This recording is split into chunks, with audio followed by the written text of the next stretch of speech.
Okay, good afternoon, everyone. My name is Richard Burke. Hello. Yep, hi, I am Richard Burke. I'm the Executive Director of Western Liberty Network, and this is the latest in our weekly Saturday trainings. Today's guest is going to be John Lapsley, and I'll show you his picture here.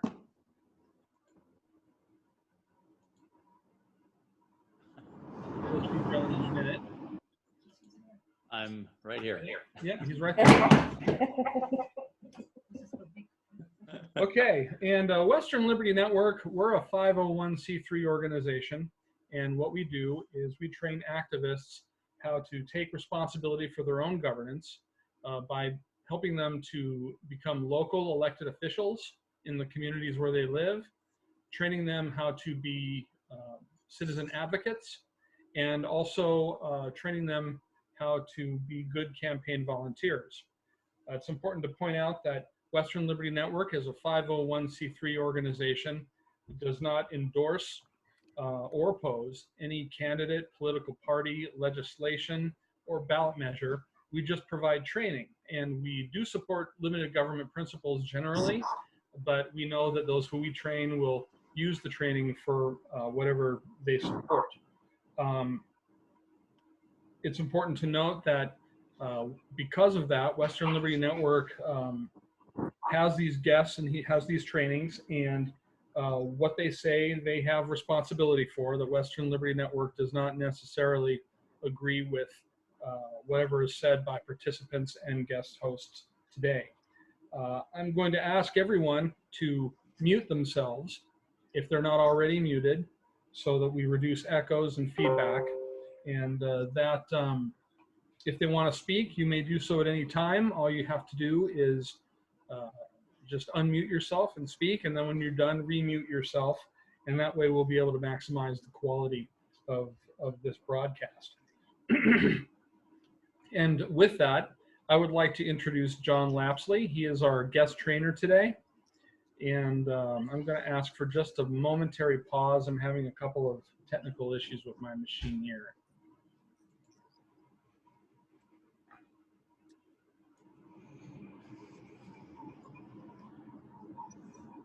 Okay. John has a slideshow, and I'm going to show you something here. This is the westernlibertynetwork.org website. This is where you can go to get a lot of various resources. There are a couple of resources that you can use today. John has a PowerPoint website or a PowerPoint slideshow that we're going to go through. And if you want to click here, you can download that slideshow yourself. Western Liberty Network also has a training document related to this topic that you can download by clicking here. If you go to the training tab on our website, you'll see a number of other resources that are available free of charge. I have a very slow internet connection here, so we'll have to be a little bit patient. Hey, Richard, my computer just walked back in. Excellent. Hopefully you won't need one. To have her put the pitch on my computer? No, it's okay. I'm happy to do it. Anyway, this is the training tab on the Western Liberty Network website. If you scroll down, you'll find all of the companion documents on various topics that you can look at. These documents are designed to be provided with a live in-person training, but they do stand on their own, and you can use them as you like. They're not copyrighted, so feel free to distribute them, share them with anyone who you think might find them useful. And then if you want to review this training later, you can scroll down here. This is where we have the weekly Saturday training sessions. You can click on the various recordings and listen to them at your convenience. It's not as good as live because you can't ask questions interactively or anything like that, but if you miss, Jeanette Sade just showed up, if you miss a training, you can find it there. If you decide that what you get from Western Liberty Network has value, I encourage you to go to the Support WLN tab. contributions to Western Liberty Network are fully tax deductible, and you can make one-time contributions or monthly contributions that are automatic, and you can use that on any debit card or credit card. We're encouraging people to make monthly contributions, even if they're small, because if we have predictable budgeting, it makes it easier to do traveling and on-site training, and that's going to become more important now that things are opening up and the COVID pandemic is receding. So I'm going to stop sharing this screen. I'll put that away, and I will bring up John's PowerPoint for the day.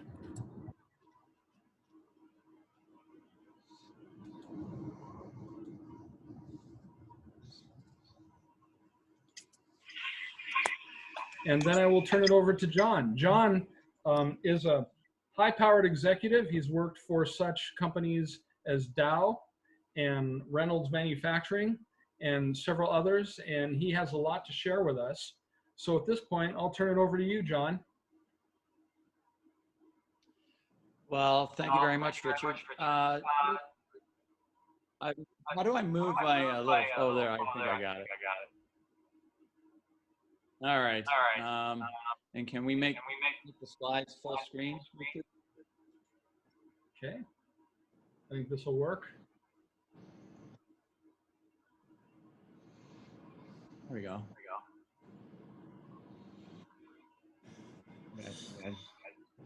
Well, okay. Well, any chance we can make it a little bigger, or is Here, that? I'm going to try that. I'll try this. I'll try this again. Hold on a second. I'm going to stop the share and bring this down.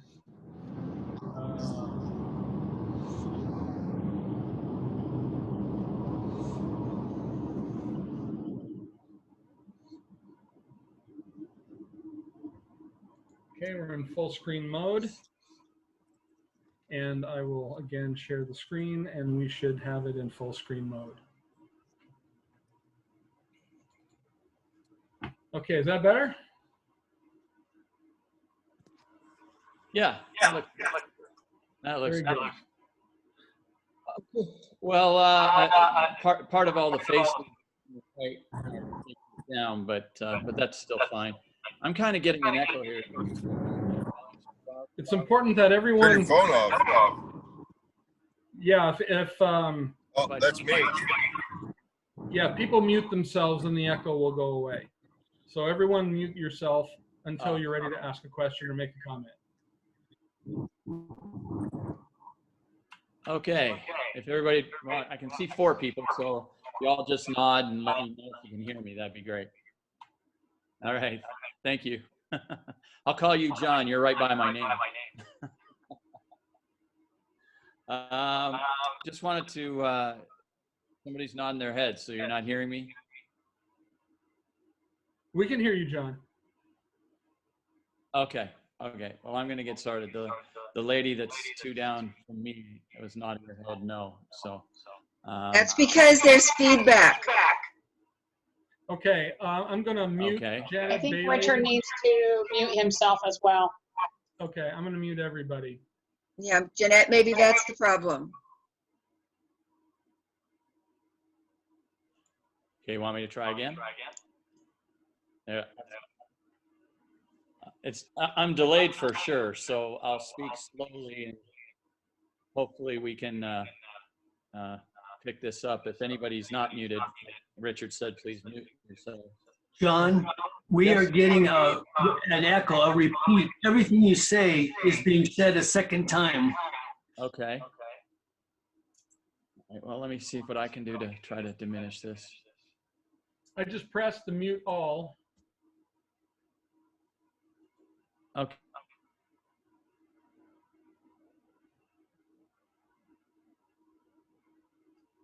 See, that muted John. So Richard, if unmute John and then mute yourself, and that will get rid of it, because I think the feedback's coming from your computer. I think it's coming from Robert.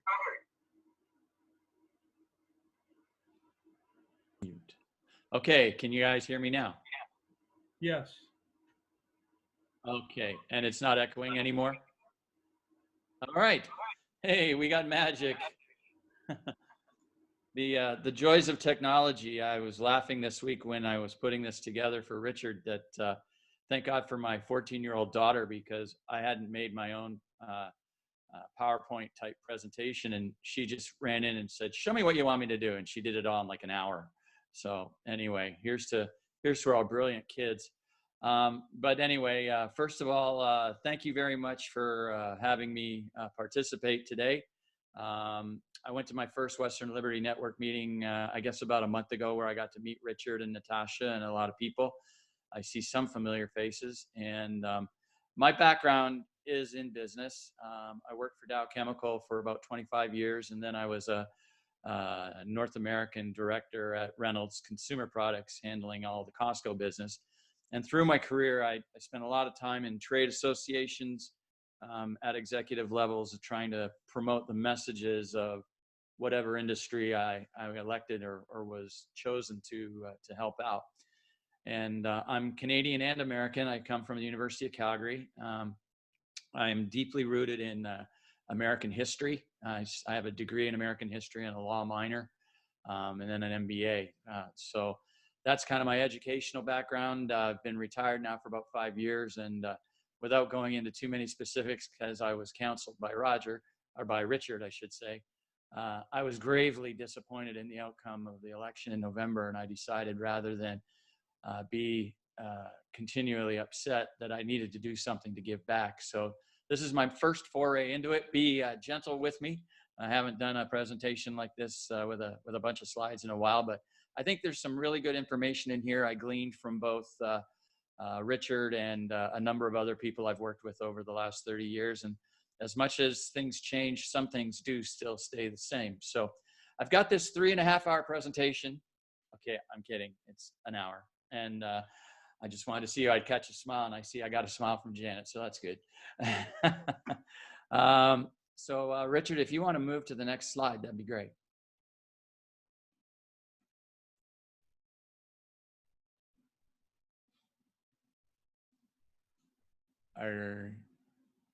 There we go. So today, the agenda is basically the introduction and what today's objective is. You going to go back a sec, Richard? There we go. So I built this into really 3 parts based on kind of what Richard was asking me to discuss. And we're back on the first slide. Richard, is there a way I can do it?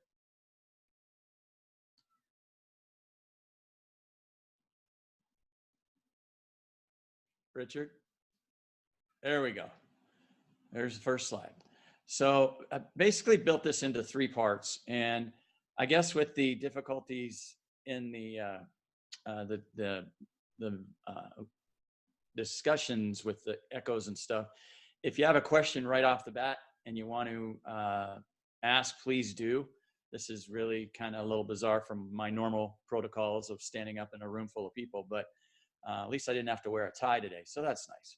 But anyway, we're going to talk about learning how to become an opinion leader and influence thought. So really, before we get too deep into that, you need to know, what is an opinion leader?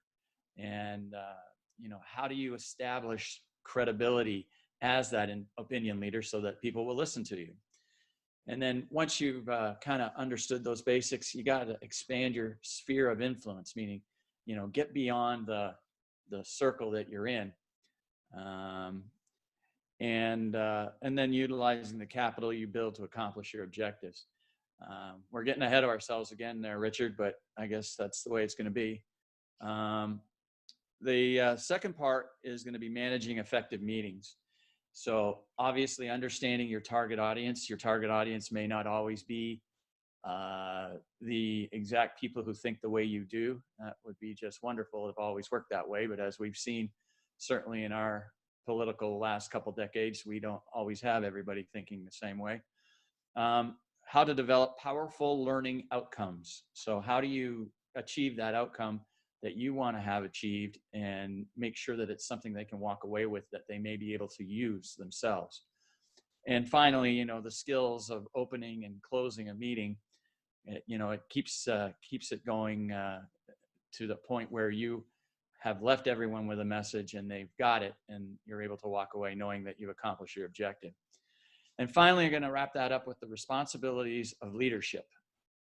And as any leader, as I am assuming most of you are already, or you wouldn't be here, you know the skills of trying to be inspiring to the people around you. Be a coach, help mentor where you can, and of course, always following up so that you can see how the people you're working with are improving, and help them with any hurdles they may face along the way. So with that, then we'll go to a review and conclusion, and hopefully end this the way an effective meeting is supposed to be ended. We can go to slide 2 now, Richard.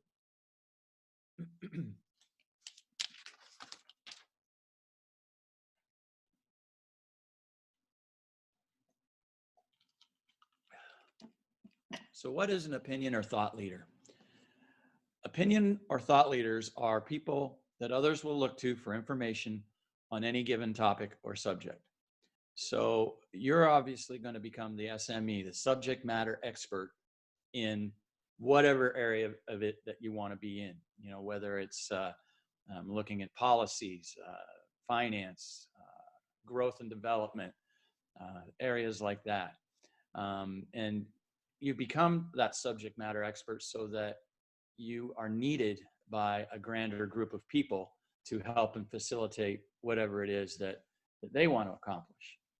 And examples of a thought leader would be, you know, policy wonks, a lot of the people you can think of who are on a lot of the cable news stations who are focused on whether it's immigration or the economy or Wall Street, et cetera, or newspaper writers or journalists, podcasts, talk show radio hosts. You know, they have a lot of people behind them. When they hit that microphone every day, there's a team of people that are feeding them a lot of the data. And yeah, that's how you get to that point. Mass media, which has quite deservedly, in this person's opinion, come under a lot of fire for their lack of focus, and they've become more of the story themselves than reporting the news. There's not a lot of Walter Cronkites or Dan Rather, Peter Jennings left anymore. But we also look to our political leaders, and you know, again, on the same vein, some of the political leaders we have these days seem like they're being put in place, and they're not necessarily the classic leader that we used to look up to, like a Ronald Reagan or a Eisenhower or even an FDR. But local opinion leaders, this is maybe more in the local realm here, and this isn't a lot of what I've done. I've done more work on the national scale, but local opinion leaders could be activists, concerned neighbors, clergy, or business leaders in your community. I mean, in this recent election, I did get to learn a lot about Clackamas County Sheriff's Department and a lot of the people that work there, and a lot of the school board people. And there's a lot of qualified people who really want to devote their time and efforts in trying to make this place a better place. And I'm feeling quite confident about Clackamas County right now. I think Multnomah County's got a lot of work to do, but I think that's no surprise to anyone. 3 common traits of a thought leader: they're shared values with the people they're trying to lead. So, you know, you want to help and lead people who have your values, you know, whether it's religious values, whether it's dealing with how you're approaching the economy. Obviously, COVID was a big deal in 2020, and we have obvious examples of how some states handled it and some states didn't. We know who the red and blue states are, and some of the data that I've been looking at recently, the results have been the same, whether it was a red state or a blue state, but the quality of life of the people within that state, you know, was vastly different. And I think that's been seen by all of the departures from the New Yorks and the Californias of the world to those red states where they have a little more freedom. And that idea of, you know, what the Western Liberty Network is, you know, we want to enjoy liberty and have less government. And we've had a lot of situations here in the last year where we've had a lot more government and a lot less liberty. And again, those states who worked around it are the ones who are really showing the lead, in my opinion. But a thought leader, they're articulate and they can successfully project their thoughts so they're understood. And if successful, they should be inspiring to the audience to do the same and help spread the message. Again, just a quick example, I had a group of people who were working really hard to try to get out the message that you can maybe not like your national leader, but look at all the good things that happened over the last 4 years. And in the end, 50% of the country just were so anxious to not have him be president that we got what we got. So we're working our way through that. But while losing a little bit of hope, I know that the midterm elections are coming back, and we're going to see some different things, I think, in 2022. But not to be political, the idea here, again, is liberty and what we can do in the West to try to promote liberty and less government. That's what I'm working on myself. So next slide, if you can, Richard.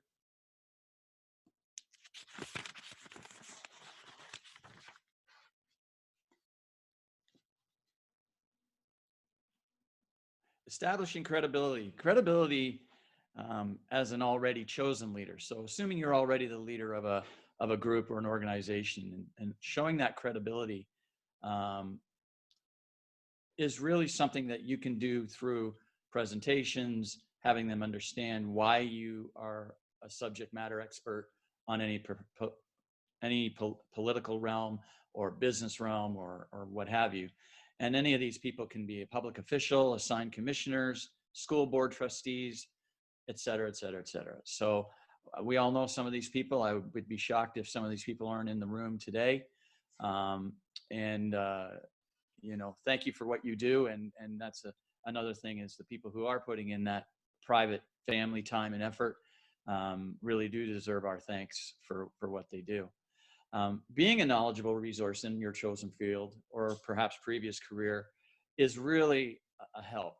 I used to do a lot of training through our HR resources at Dow. As an executive salesperson in the field, I had an abundance of examples over 25 years where I could help some of the newbies that were coming in. And it is amazing how many young people, when they come into a job like a big company like Dow Chemical, they're all ready to conquer the world and think they know everything till they go on their first sales call and basically have their Franklin Day Planner handed back to them and shown the door.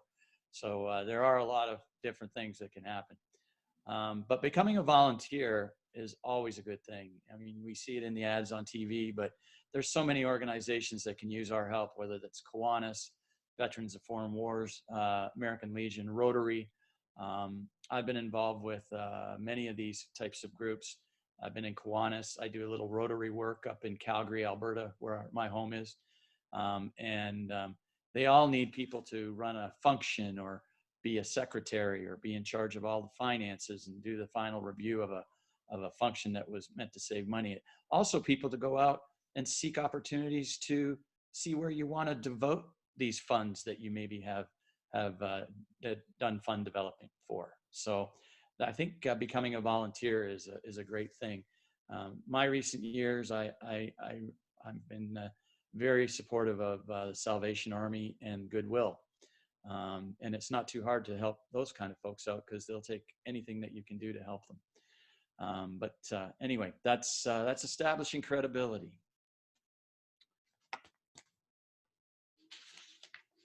Go ahead, Richard. We move on to the next one. So we're going to talk about expanding your sphere of influence.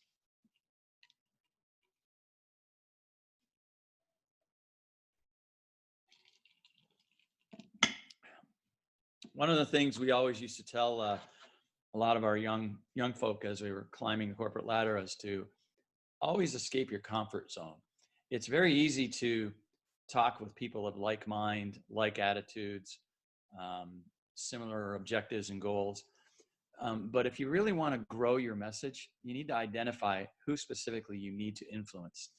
They may not think like you, and you have to determine how to change their views. Or if you can't change their views, which in many cases you can, as we've so roundly seen in the last 6 months. At least try to get them to have a dialogue and open their ideas to change. As I was working with my friends through the election campaign last fall, I found many people that as soon as you entered the discussion of politics in any way, shape, or form, they weren't willing to, they didn't want to participate. I'm not talking politics. I'm not talking politics. And I use those lines, well, politics is all around you. Well, I don't do politics. I said, well, do you watch your 401k? Do you watch your retirement? Do you care about your health care? Do you care about how your roads are fixed? You're into politics. And people, rather than have the difficult conversation, they choose to walk away. And sometimes it's because it gets downright nasty, and that's when you have to dial it back. And that's very difficult. But you have to try to reach that audience that doesn't want to have the discussion. Seek out different ways to share your message. If you belong to an association or club, find ways to maybe be an opinion or thought leader and to share those opinions. Maybe be a speaker, like what Richard does every week with the speakers that come to the WLN. I am so impressed with how Richard and this organization goes out of their way, virtually nonprofit, to do all these things. I mean, operating on a string budget and trying to share good ideas of how we all can improve our lives. I found it so important that I've joined, and I work with Richard now, and I'm happy to be a part of it. Most importantly, though, is you got to utilize your community of friends who can support and share your views. It's a big world out there. You got to use it. And just because, I did say, try to find those people who don't perhaps agree with you. You still are going to need people who do agree with you as a backup. Maybe as you're getting through a point and you're just not registering, you can call on, I could call on Richard and say, Richard, you know where I'm going with this. Can you help me help Bob understand what I'm talking about here? And there's nothing wrong with that. Use your friends, and you guys have a great cadre of people that you can work with, as I met at your annual meeting. So that's expanding your sphere of influence. Go to the next one, Richard.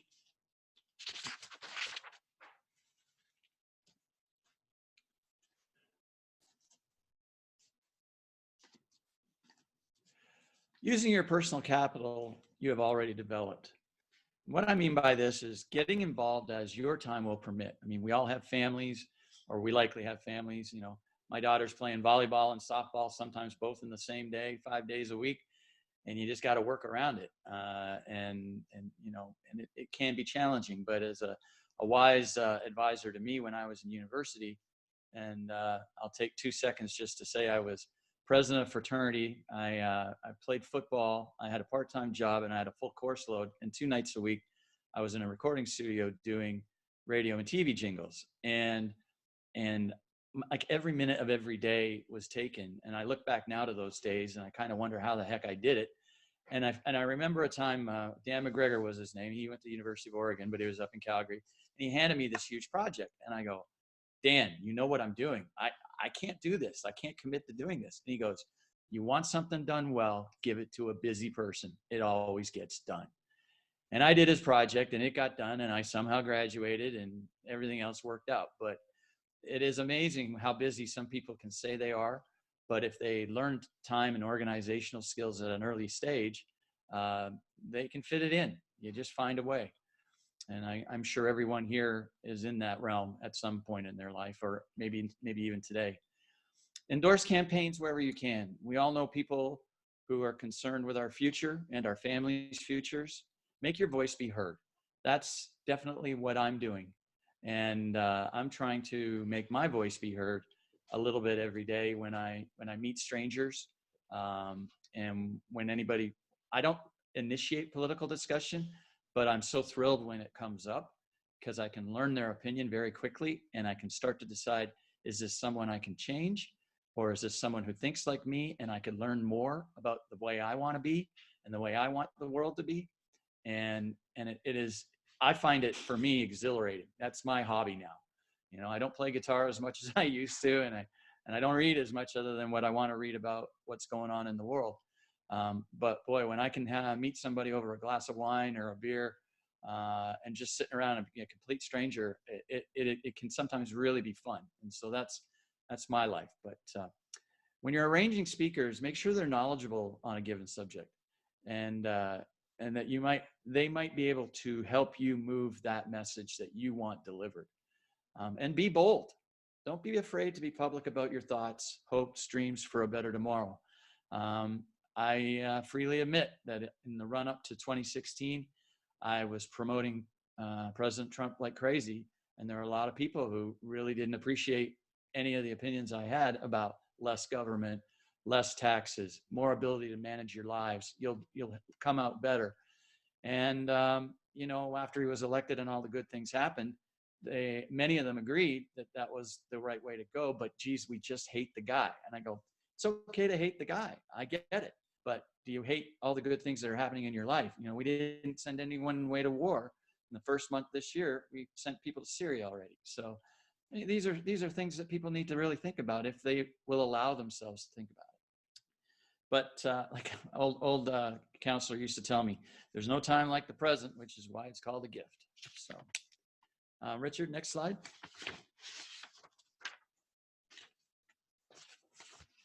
This takes us to the kind of the last group, which I find really important. If you are going to chair a meeting, you really need to focus on if you're going to do the job, do it well and manage that meeting as effectively as you can. Target your audience and seek a powerful outcome. So you're going in, you got to know what your desired outcome is for your meeting objectives and goals, and understand that audience you want to reach, and focus on getting them to attend, not just on those who agree, and not just on those who agree with you. Like I said, I went up against a lot of people who were steadfastly refused, largely West Coasters, who just did not like having less government, and felt that we weren't doing enough for the world, et cetera, et cetera. Well, when you arm them with facts and focus on the facts about how much we do for the world beyond being part of the agreements that force us to, we actually do more than what some of these agreements force us to. Paris Accord is a great example. Our numbers for Paris Accord were far in excess of the requirements during the last 4 years, but now we're down to we're re-entered the Paris Accord, which so many countries don't live up to their part of the bargain, and that's a frustration. But you have to be prepared for those who disagree with you and be alert for those challenges. So have answers when they disagree with you. Know your subject matter enough that you can appear at least knowledgeable, that they might respect your response, and maybe even get them to start to think. You may not change their minds, but you might get them to start to think. And use the tools from your toolkit. Project a physical and a vocal presence, in person or virtual. I find this challenging from a virtual standpoint, and I'm very happy to hear that my daughter finally is going to get to go into high school at the end of April for her first year of grade 9 in high school. But I really think that she should have been in school since September, like a lot of the private schools were. But we were forced to deal with a dealt hand, so you deal with the hand you're dealt. But command the respect of your subject matter. I feel very confident when I talk to people about what I'm passionate about, that what I'm saying is true. And I will listen to the other side, and I have had my mind changed, but they have to back it up with facts and not just say they saw it on CNN. And know the supporters who are actually in your audience, and don't be afraid to use them as backups, because like I said, you're going to come up against maybe a wall, and they just don't want to believe the facts you're saying. But you can call on somebody else that they may know in your audience who completely agrees with you and wants to promote the same thought. And they may have a different way of coming around a subject, or certainly giving them a different point of view that helps them maybe change their mind. So that's kind of how, we used to call ourselves the triple team. We would go out, and if the political conversation started, we'd triple team them. And we swayed some, but not as many as I would have liked. But anyway, I'm gonna go to the next slide now, Richard. And I guess because of the way this is going, maybe if people have questions, we just deal with them at the end. Probably makes the most sense. Okay, Richard? All right. Opening and closing. Probably the most important part of the meeting, besides the true meat and content, is explaining concisely but as specific as you can the objectives and goals of your session. You know, you always want to ask for input and crowd participation. Sometimes if you can get input before you have the meeting, that helps, because it helps you prepare more information that people want to hear. You know, because nobody wants to be lectured to, kind of how this has unfortunately turned out because of our computer situations. But you know, they can read that in a multitude of formats. The most successful presentations and discussions that I recall in my career are the ones that garner audience participation. And you want to be invited back and build your own reputation. But in closing, why we were here. Here's what we discussed. Here's how we did. That's where, this is how you want to start to close. Review why we were all present. What were our objectives? Why were we all taking up an hour of our Saturday afternoon time when, you know, we're supposed to be golfing or doing something a little more fun? And challenge the attendees if your objective was accomplished. You know, did I do the job that I said at the outset I was going to do? So basically, the responsibilities of leadership. That's going to be the last group. And we're almost done, folks. 2 more slides to go.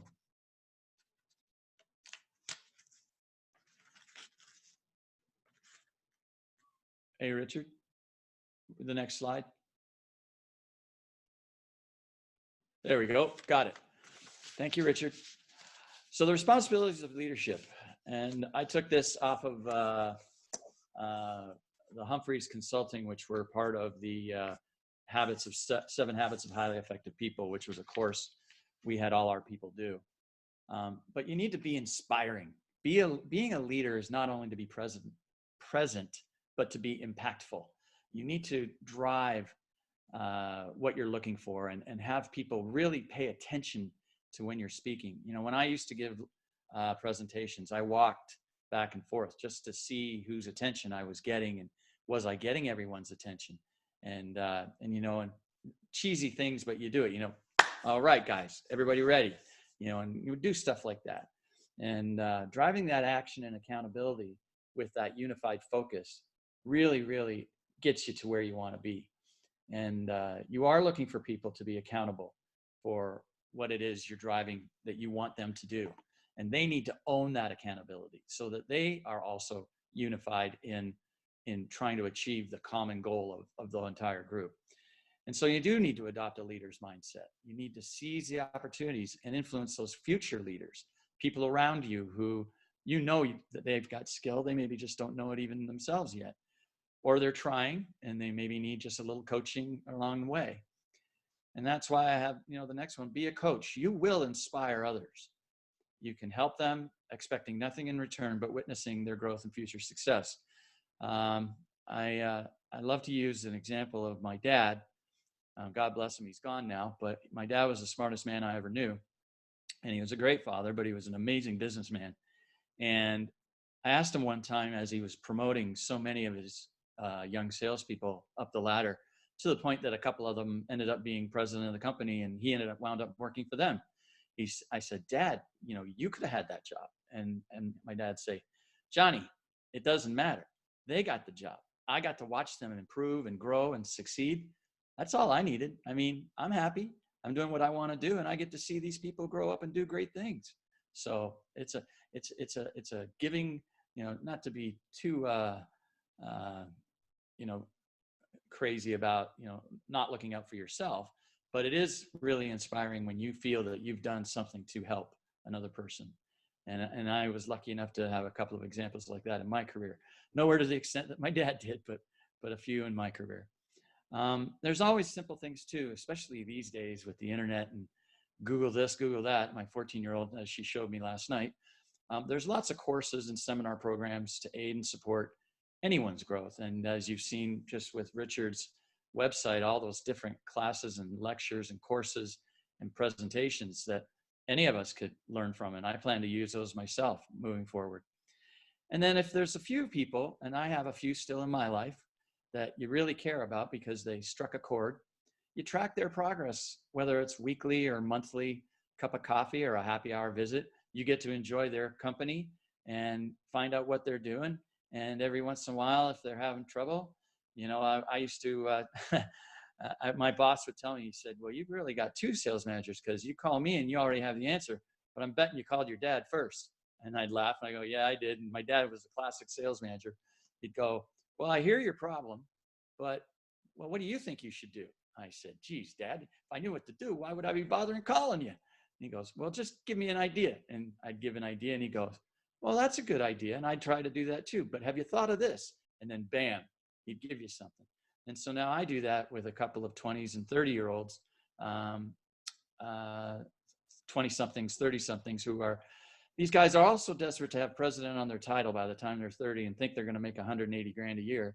And I go, you got to learn and work to that. You know, nobody comes out of college, at least in my world, you know, thinking you're going to be president next year and make 400 grand a year.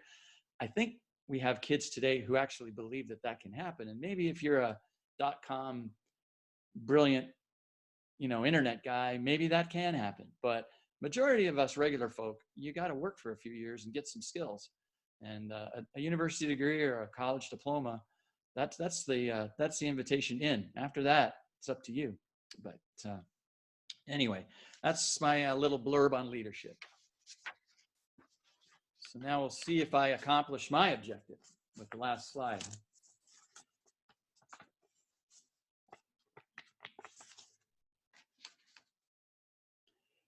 So my objectives today were to share with you the ideas on how to become an opinion leader and try to influence thought. What exactly is an opinion leader? How do you establish that credibility, and how do you manage your sphere of influence using your own capital to accomplish your objectives? You know, everybody here is an expert on something. Focus on that and see where that can take you. Managing effective meetings, understanding your target audience. You know, if you're going to teach a bunch of kids how to shoot the hockey puck and the only people that show up are goalies, you're not getting the right target audience. And then, you know, developing powerful learning outcomes. How, you know, what did they take away from this that they're going to be able to use down the road? And then opening and closing a meeting. You know, you tell everybody what you're going to do, you do it, and then you close the meeting saying, did we get it all done? And finally, the responsibilities of leadership as just an overarching theme is to be inspiring when you speak, be a coach and a mentor, and follow up. I mean, there's millions of stories of people who get started and then it dies. And I've got countless examples from my fraternity. You know, my chapter was top 10 out of 250 chapters. And in less than 5 years, all the good things we did were gone because all of us graduated and the new guys didn't keep doing the programs we had developed. And now they're right back down to beginning and starting all over. And we're trying to come back as retirees and help them get started again to get back to the glory that we once were, you know, in sports and academics and things like that. So it really is important that you do follow up and maintain. When you found something that's working well, keep doing it. You know, you don't have to redesign the wheel every year. Just keep doing what's going well. And if you can find the odd trinket along the way that maybe improves it, then you're golden. You're just golden. That's how all goes well. That is pretty much what I prepared for today. So if there's any questions or thoughts, none of this is rocket science. I'm sure many of you are probably thinking to yourselves, well, I know all this stuff. But for me, even preparing it this week reminded me of a lot of things that I don't do anymore that I need to get back at. So this was a really good exercise for me, having been retired now for about 5 years. And I appreciate the opportunity that Richard, you gave me to do this. And I hope if you got anything out of this today, then I feel like I accomplished something. So thank you very much. And anybody has any questions, please shoot. Yes, John, I would just like to say that the most valuable thing I got here was expand your fear of influence. That little piece in there is something that I'm interested in working on. So that's helpful. It's getting me started in the right direction. Yeah, I appreciate it, John, because I'm running for school board, as you can see behind me. And one thing I know I need to work on is the message for people who may not agree with me. And I would love to get with you to see if you'd help me with that a little bit more. You're muted.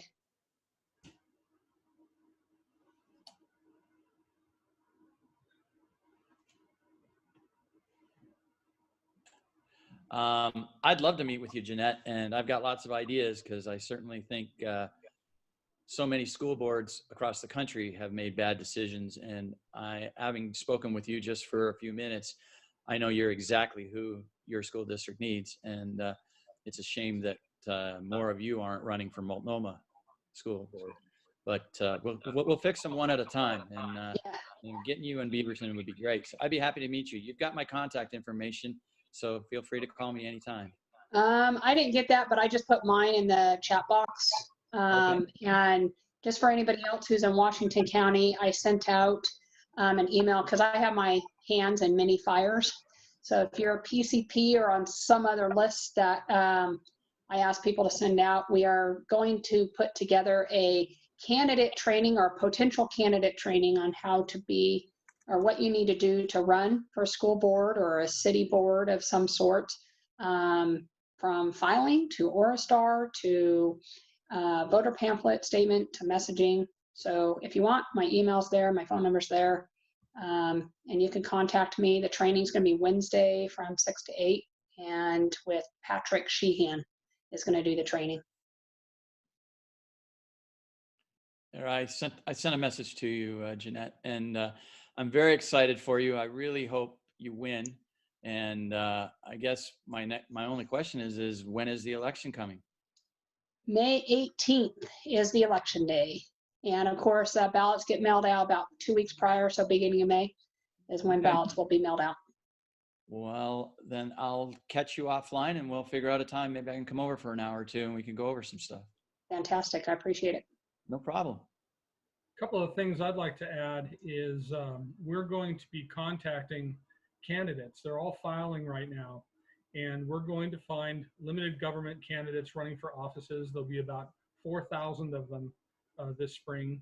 And we're hoping to provide training to people and with the result of 500 limited government activists getting elected to some local nonpartisan office this fall. It might be park board, school board, water board, vector control board. There's even a ham radio board out there somewhere in Oregon. One thing I'd like John to comment on is I know a lot of people are interested in becoming an opinion leader in their community, but what holds some of them back is just that they're not used to it. They're not used to assuming that frame of mind and sticking your neck out there for the first time. A lot of people are scared about maybe making a mistake or saying something that people don't like and getting nipped in the bud. And I think it's really important to note that even if people don't agree with you, if you are out there with a sincerely and passionately led belief that you speak on, that people will admire that. And over time, you'll become an effective opinion leader. Am I still muted or am I okay? No, you're okay. Yeah, okay, thanks. Well, for me personally, I mean, I was in the Optimist Club. My parents actually did acting. And so from the age of 5, I was like in plays, and then I would do speeches with the Optimist Club. And then I always chased after being leaders of whether it was in sports or what have you. So it was kind of natural for me. I will tell you, for the people that are kind of the back of the corner of the room and don't want to come out and speak, but you know that they are a future leader, because, you know, like whether people like it or not, the cream does rise to the top, and you've got to somehow get them out of their shell. What I used to do was I would engage them and just tell them, this is what we need you to do. And every once in a while, you go, oh, I don't know if I feel comfortable doing that. I go, sure you will. You know, as my dad always used to coach me, he said, preparation always beats perspiration. So we'll work on it till you're comfortable with it. Then you stand up there, and it doesn't matter if there's 5 people in the crowd or 500, because you're not going to see any of them. You're going to give your pitch, and then you click eyes with a couple of people who are going to smile at you because they been strategically placed out there to kind of give you that, you can do it, keep going. And then if they completely bomb, which is fine, you work on the mistakes and you still recognize that this person has a lot to give. We had so many people as I was growing up in my teen years, as summer camp and the fraternity and university, through the history club at my university, where, you know, a lot of guys go into history because they can dig their face in a book and never have to look up and then just write an answer and get out of there. So we made guys actually give presentations. I had to give one on the Reconstruction era of the state of Mississippi. And you bet that was kind of funny coming from a boy living in Calgary, Alberta, where it was -40 outside. And it was great because we had people just get involved and really engage in learning about the South after the Civil War. And the same with, you know, young sales guys. I'd be like, hey, if you want to be a successful person, you're going to run a couple of meetings and you're going to need to appear like you know what you're talking about. So now it's time to learn. And you just sit them down, go through the program. There's so many different things between Toastmasters and any organization at all, where if they give you a job, you're going to stand up and have to talk in front of people, that it starts to become easier to do. You know, just one last quick story. I was down in Mexico a couple of weeks ago, and I took my guitar with me, and I started playing in a bar, and the owner of the bar came over and he said, you know, with COVID, we really haven't had any music. Would you mind just sitting in the inside part and playing for everybody? I said, no, I'd love it. I ended up playing for 3 hours, doing my best to remember every lyric because I hadn't played live in a long time. And it was really a blast. I mean, I had a good time. The crowd had a good time. And I didn't even think two things about it. And I forgot words to a couple of songs because I hadn't played it in forever. And people were yelling out requests. And I'm like, yeah, I think I remember half of that. But, you know, it was fun. And the whole idea, depending on what your objective is, you know, it can be serious or it can be fun. But for those wallflowers, as we used to call them, that stand in the back and are afraid to talk, you gotta drag it out of them. And some of it's natural. For me, it was natural. Some of them it's not. But boy, when you get that expert and you finally get them to talk, he'll find it's exhilarating and will enjoy it. Is a quick answer. I don't know if that answered your question, Richard, but it's kind of what I'm thinking. No, that's John, very... I'm recruiting. Go ahead, Janet. John, I'm recruiting for school board members, and in campaigning for that, I am having difficulty motivating people to show an interest. I am saying things like, this election's going to make or break for our kids. We can make a change, as a form of motivating them. But I find that people, even though they're very dissatisfied with what's being taught in our schools, they're reluctant to step up to the plate. Do you have any suggestions?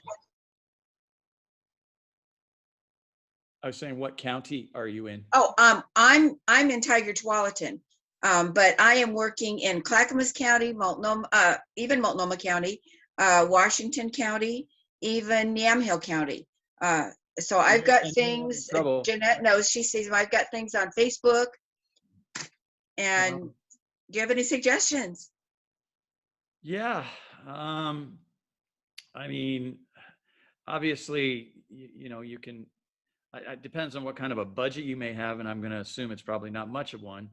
But getting word of mouth to the parents of, like there's probably PTAs for a lot of these schools. And you could maybe, if there's time, because it sounds like if it's coming up in May, you're going to start running out of time. But you could certainly try to attend 2 or 3 PTA sessions and say, we really need leadership, and here are the objectives we would like to pursue, you know, and God, there's so much meat to work with right now in terms of schools not opening. And I mean, how much news did canceling 6 Dr. Seuss books get last week? I mean, it was insanity. I mean, and the tearing down statues, and now apparently they're not going to be teaching military history in university anymore, which is so terrible from a litany of reasons. You know, age-old story, right? If you don't learn from history, it's destined to repeat itself. I mean, it's not a new phrase, and we've seen it happen time and time again over the centuries. So getting these kids to learn the right way. And I'm not an overly religious guy, but has anybody else noticed that God seems to be completely removed out of schools these days, unless they go to unless they go to a private school? I mean, I was in a public school in Canada. We sang "O Canada" and did the Lord's Prayer every morning at the first bell, and it took like 2 minutes. And you know, even if it got you thinking about it, that was a step, right? And I find it frustrating. You know, my ex-wife's Catholic, and my daughter has become Catholic because of that. And she told me a couple of weeks ago that, oh, Dad, I don't even know if there's a God. I mean, do you really think there is? I go, Marcy Rose, you're Catholic. You were confirmed in the Catholic Church. You better believe there's God. You know, and if you don't, it's not a happy ending. You know, not to all be, you know, Sodom and Gomorrah bad news, but it, you know, I choose to believe in God because I want to believe there's something else after this. This has been a great party, don't get me wrong, but I want to see my parents again, and they're both gone. And, you know, but that's that. But getting more people interested, I think you're going about it the right way. I mean, you know, if you, I'm calling churches. I'm in several involvement groups myself. I have a Bible study here at my house once a week, so that has fingers that reach out from that. So maybe you get some of the people in your Bible study if they have kids still in school. Oh, I am, and I'm trying to encourage. I'm calling previous and current school board members and talking to them, asking if they have any suggestions or know of anyone. So I'm working on it, but we have a deadline for registration, and the deadline is coming up. When is your registration deadline? March 18th. Okay. Well, what I would tell you too, not to focus on the negative for too long, but what you're going to have to overcome is a lot of people want nothing to do with school boards, because the school boards these days are the ones who are putting these incredibly stupid, ridiculous rules in. So they're very territorial about their realm, and they don't want people that are going to come in that disagree with them. So you've got to figure out if you've got anybody existing on a school board who thinks the way you do, and and say to them, hey, I'm trying to help find you help. Who are some other people who think the way you do? And we'll have them run against, you know, Susie Blogs and Jimmy Dean over here, who, you know, clearly they don't even want to teach. You know, they're getting a paycheck and they stay at home. You know, I wrote a letter to my daughter's high school principal 2 weeks ago, and every letter from her is always, if you ever have any questions, please reach out to me. I'd love to meet with you and talk to you about it. So I sent her a letter 2 weeks ago, Thursday, so over 2 weeks ago. A week later, I said, Mrs. So-and-so, I sent you a letter by being principal of Cleveland High School. That's a pretty famous high school in this city. I would just like to see if you could respond to a couple of my questions that I have. You know, I have a straight A student, and she has wonderful friends. She's into sports. When are the schools going to open? We know from COVID that the COVID data is fine for schools. You already have billions of dollars in your budget, and apparently you're getting billions more. Why is your school closed? No response. Week later, sent her just a little reminder, very polite. You know, again, I sent you a letter last week. I didn't hear anything. And this Thursday passed by, and I said, you know, Marcy Rose, what do you think of your principal? I don't know. She seems okay. I've only seen her once. And I said, well, she's supposed to be really great. And I sent her a letter 2 weeks ago. She never replied. Well, then my daughter just about turned blue and purple in the face. You did what? You sent my principal a letter? And I'm like, no, relax, you know, because now she was all nervous. And at the end of the day, they're not interested in people who want to muddy their system. Their system is just ducky to them, but they're not accomplishing the goals that me as a parent would like to have. I mean, my daughter talks about going to university in Canada. She's a dual citizen. And I'm telling her right now, her last year of high school, she needs to be at my old high school in Calgary, or she's going to get clobbered at university in Canada. Canadian universities are so further ahead, unless you get to go to a Harvard or a Duke. And I did okay, but I'm not paying $100,000 per year for her to go to Harvard or Duke, when I can pay $10,000 a year for her to go to University of Calgary and get a Harvard education. So, wow. So that's my point is the school boards are going to be hard, but that is where you start. Because if you can get the school board and catch them while they're young, maybe we can teach them about freedom, liberty, the Declaration of Independence, you know, why we have the Bill of Rights, why things happened in the 1700s and the 1800s that aren't happening today because of change, and that it's really not as bad as they say, because these people are finding a way to make money out of saying bad things. And really, I salute you for doing what you're doing. Out here in Clackamas, I think we have a pretty good school board. Yes, you do. I think in Yes. Beaverton, especially after Jeanette wins, we're going to have a really good school board. Multnomah County is going to be the Nazi school board to try to beat because they think one way and they're not going to let somebody who disagrees with them on. And that's where you got to find somebody in that Multnomah County school board who thinks like you and probably just sits on their hands during most meetings because they know if they say anything, they're going to get hammered. And they need help. They need a couple of other players on their team. You know, you're not going to beat the Montreal Canadiens with just one Wayne Gretzky. You need 5 Wayne Gretzkys. So, you know, I talk in hockey, sorry. But, Well, I've got some aggressive people in Portland that are running, but you see, without a majority on the school board, you get overvoted. So, we got to get enough good people on the Portland school board. exactly, Then the next exactly. round, we get more good people. Maybe next time we would have the majority. You know, you got to Yes. take some steps. Maybe, you know, how do you eat an elephant one bite at a time? You know. Yeah, yeah. Say, And John, Jeanette, I need your phone number so we can text each other.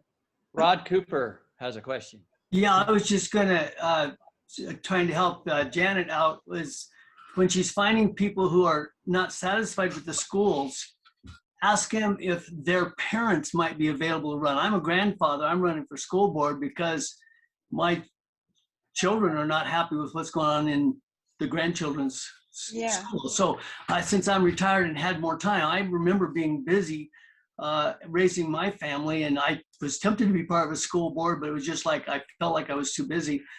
So when you find the people that are dissatisfied, look up one generation, and Good idea. they're probably dissatisfied as well. So be asking them about their parents. What are their parents? Could they do? So that was my thought. Good idea. Rod, what school district are you in? I'm in Sister School District in Deschutes County. Okay. It's good to know. Okay. My son's in Bend. Hey, Janet, Yes. do they need any people on the Clackamas County School Board? Well, I'll tell you what, the Republicans women's group in Clackamas County is really good. There was a wonderful meeting there last week, and they seem to have a huge turnout. I've spoken in North Clackamas, I've spoken in Oregon City, I've spoken in Westland, Wilsonville, Beaverton, Hillsborough, Tiger Tualatin. So I've spoken in the school districts. I think Clackamas County it has it going on pretty good. Well, that's what I heard. That's why I was getting inspired by Rod and thinking to myself, I'm retired. I only get my daughter half the time. Maybe a school board could be a way where, you know, start from the ground up. I mean, Sarah Huckabee Sanders is running for governor in Arkansas right Yes. now. And Yes. she talked about one of her speeches and presentations. You know, we can't all just be president. We need to get the groundswell going now. We need to bring God back into school. We need to bring history and understanding and lessons back into school. We need teachers not to take every third Friday off and leave early on Tuesdays. And I mean, I can't remember the specific data, but I seem to recall that Oregon is like in the bottom 5 out of 50 states. Right. Yes. And I mean, Yeah, Oregon is the 5th from the bottom and the most political and social ideological in their curriculum. And we need to get, as my sign says, get kids over politics, get it out of schools, and bring schools back to reading, writing, and arithmetic, back to the basics with with art, music, and CTE courses. That's one of the things that I'm running on. CRT is racist. Awesome. CSE is horrible. Get it out. That is so awesome because it is all those things that will make it so difficult for my daughter to succeed if she does go to university in Canada, because Canada doesn't have any of that. You know, they really don't. And I have friends who are teachers in Canada, and they moan and complain about the price of college, and they go, "Oh man, my daughter's going to school. It's going to be $8,000 this year." I go, multiply that times 10 for education. She's trying to deal with herself, Christy. She's upset. I'm sorry, I cut somebody off there. I think he was talking to his wife. Oh, okay. Well, anyway, I totally salute you. And again, that's part of the reason I moved out of Multnomah County, besides this, the property tax. You know, I moved out here to Happy Valley, and I never dreamt in a month of Sundays I'd live out here. But I got to tell you, I actually love it. People are super friendly, and they think the same way I do. And I'm not Nice. dealing with, you know, BLM signs everywhere. And you know, and even unfortunately, I can't reach my daughter anymore. She's been poisoned by the school system. I'm not allowed to talk politics with my own daughter. And that drives me crazy, because when I was little, I can remember when I was 10 years old, Richard Nixon going through Watergate. And I'd sit with my dad and he'd explain to me what was going on. And I took a real keen interest in it. So I got involved with the Conservative Youth Party of Canada. And I did that all through school and student politics. So, you know, if you can catch it early, but you know, now she's like, well, Dad, if we aren't the richest country in the world, but people don't hate us anymore, then I don't care. And I hate Trump. So I'm happy we have Biden. And I just look at her and I go, honey, you don't understand. You don't understand. They don't, but they've been indoctrinated. People are going to hate us anyway. You know, Yes. if we're such a bad place, how come so many people around the world want to still come here? I mean, you got to take all that in. And but we are losing our liberties. Things like these book denials and even the tech companies taking away voices, allowing Mein Kampf to be on Facebook or Twitter or whatever, or in Amazon bookstores, but anything by Trump is disallowed. And I mean, I think we all probably can agree that Donald Trump is not exactly the sweetest guy in the world. You probably wouldn't cross the street to have a beer with him, but he assembled a great group of people and he treated the government like a business. And you know what happens when you treat a government like a business? It runs like a business. We are best economic numbers we've ever had in the history of the United States. And in 6 weeks, without even doing one single press conference alone, because they won't let him out of the cage, he undid everything. 47 executive orders after saying he wasn't going to do executive orders. Right. So, you know, it's really hard to try to remain upbeat, but I do look to fall of 22.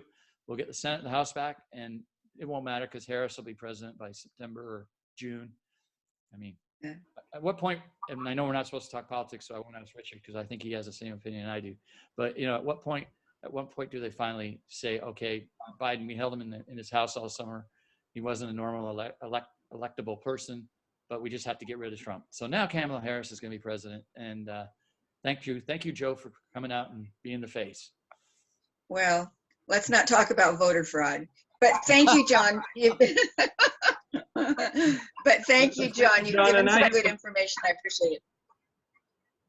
Yeah, it has been fantastic. And I have to interject here and just remind anyone who may watch this recording in the future that, again, opinions of presenters and participants are their own. Western Liberty Network, as a 501c3, does not endorse or oppose any candidate, political party, legislation, or ballot measure. Anyone is welcome to participate in these trainings, whether or not they are liberal, conservative, or anything else. Western Liberty Network does generally support limited government principles, but we do not oppose or endorse candidates or political parties. I want to make that real clear. A couple of other minor things I'd like to interject is I saw a couple of things came up here. How do you motivate people who are not parents, who don't have kids in the schools? And one thing I would tell them is, you know, Jeanette talked about the fact that we are teaching future leaders, and that's a long-term reason for people to care. More short-term reason for people to care is that whoever's running the school board is going to decide what property taxes or tax increases get thrown on the ballot that are going to have to be fought for. And if the wrong people go on the school board, it's going to cost them money. It's going to increase their house payment. It's going to increase their taxation. That could affect a lot of things with respect to their life and eliminate, you know, it's an opportunity cost. Anything you're spending on property taxes for schools is money you're not spending somewhere else. Also, go ahead. I was going to say that is true because Beaverton School District is looking at throwing up another bond measure. I believe they're going to try for next May because they did an assessment if May or November would be the best, and they're going to try for next May, from my understanding. Yep, that is what they always do. And if we get more people on the board, like Jeanette on this nonpartisan board, then maybe that won't happen so often. Somebody else asked a very good question about just getting people motivated. You talk to people and they don't get motivated. Sometimes people don't get motivated. They're not motivated, and you can, kick them as many times as you want, and they're just not going to get excited. But one thing you can do is focus on asking questions and listening to what their answers are to determine what it is that makes them passionate, what it is that excites them. Of course, we all come to people with the things that we're passionate about. And if the things that we're passionate about are not things that others are passionate about that we're talking to, we're not going to get them excited. Sometimes it's important to ask some questions about what makes you happy, what makes you mad, what are you interested in, why are you here, those kind of things. And listen for clues as to what excites them. If you can identify something that really lights them up, and then you're able to explain to them that getting involved would allow them to pursue that interest that they have passion in, then you're going to be able to motivate a lot more people.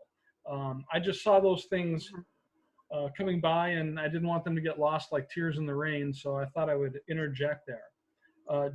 John, do you have other things? Thank you, Richard. Questions? No, I was remiss in not coming up with that myself. That's exactly right. If you can open probe and get them to talk, you eventually can get people to reveal maybe what their challenges are. Maybe they're just ghastly afraid of speaking in public. There are people that are like that, and there are ways to overcome that. Again, being forced to go to a Bible study, or just having people read out loud. Like sitting in a group. I was sitting with a group of people who had challenges reading. So I said, okay, we're all going to read out loud. So I want everybody to sit up straight, keep your head up high, hold the book in front of you, and enunciate every word. And slowly but slowly, after we did this half hour every morning for 5 mornings at this camp I was at, and the improvement was unbelievable. And it was, read whatever you want, bring whatever you want, but just read it to us and tell us what it meant. And it was shocking to me at first how it seemed like some people couldn't even read, but then after a while they could read. They were just nervous doing it, and at the end, many of them, it was no big deal after a week of that. So, and spurring on that love of learning, we're so tied to computers now. I mean, I get my daughter books, and I really ask her to please read, because you're so tied to your computer. Well, Dad, I read on my computer. I go, I know you read on your computer, but your computer also has messages come in from your friends. You got your phone beside you.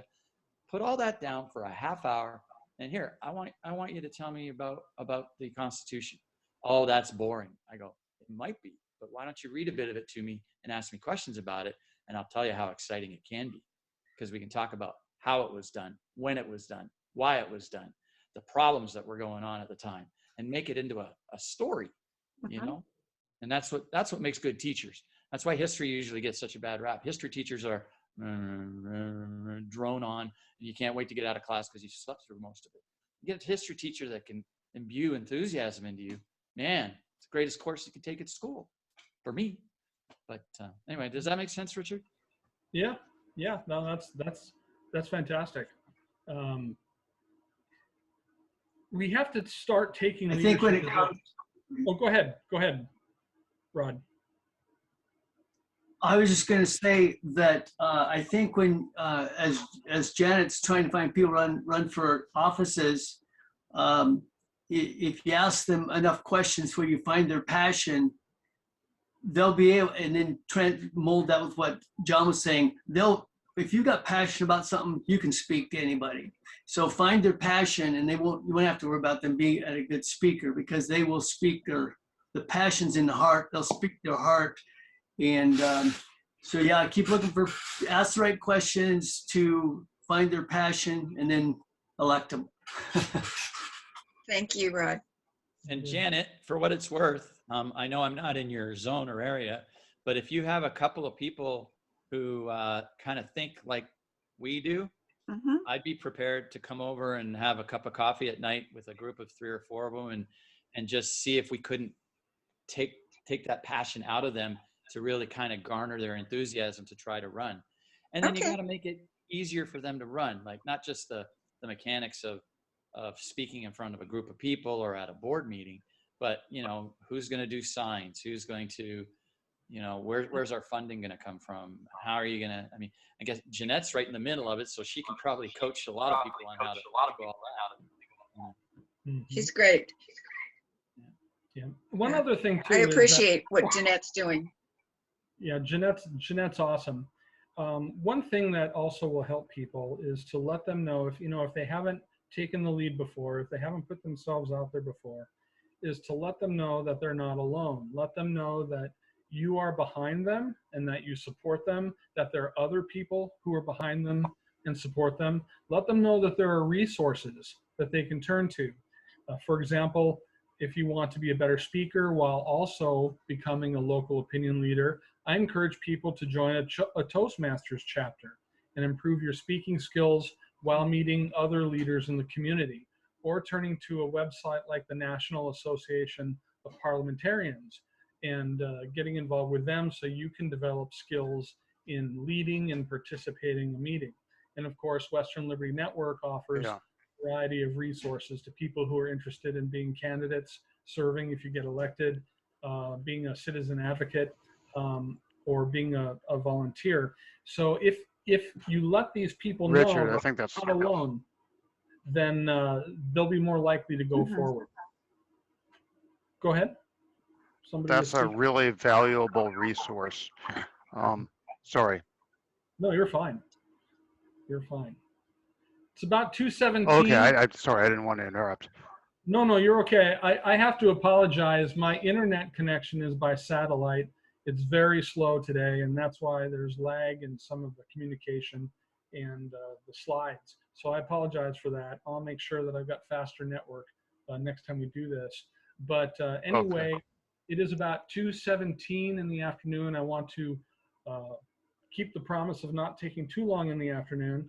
So we would like to wrap it up, but I would like to open the floor if there are any other questions that anybody else has, or if John has any closing comments. I wanted to ask whether there's anything in the works for training with regards to social media. It's been mentioned that we do spend a lot of time on our computers. I certainly do. I work in IT support. I've been working from home the past 12 months, so I spend 8 hours a day clocked into my company and helping other people with their computers. I'm not particularly uncomfortable communicating either in person or by video. Teleconferencing is how I do my job. So by this stage of the game, I got pretty comfortable with that. Yeah. Somebody's got to a your speaker question, on. But yes, I'd like to include also. I'm sorry, it's hard to hear myself think. I think Richard needs to, Thank you. himself. Here. So those two things. Number one, anything that would help us become more effective opinion leaders just in our immediate social sphere. And two, using social media. I'm personally not on Twitter and Facebook anymore, but how to use the social media effectively to reach people.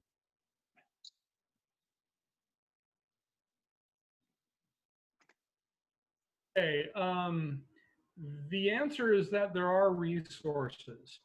We're very fortunate that the president of Western Liberty Network, Gregory Burnett, owns a social media company called Burnett Media Group, and he does the social media for a lot of different companies, like Madden Manufacturing, the Big Town Hero he had as a client.